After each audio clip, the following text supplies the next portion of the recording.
Sana ang sinabi ko'y maitalat na isulat at ito ay magawang sa buong aklat.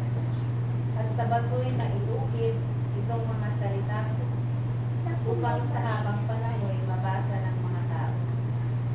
Alam ko di natutulog ang aking tagapagligtas na sa akin magtatanggol pagdating noong wakas. Pagkatapos na maluray itong aking buong balat, ang Diyos ko'y mamamalas kahit naman ay maagnas. Siya'y aking mamamasdan at mukhaang makikita ng sariling mga mata at di na sinumang iba.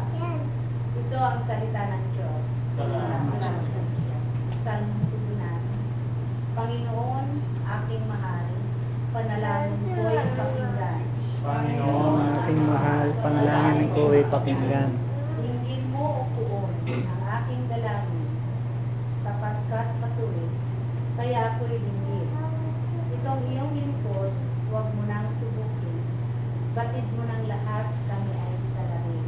Panginoon kong mahal, panalangin ko'y Araw na lumipas, aking nagusta, at naalala ang iyong ginawa. Sa aking usipay, gumukit na sila. Ako'y dumalangin na taas ang kamay, parang tuyong lupa ang diwa kong buhaw.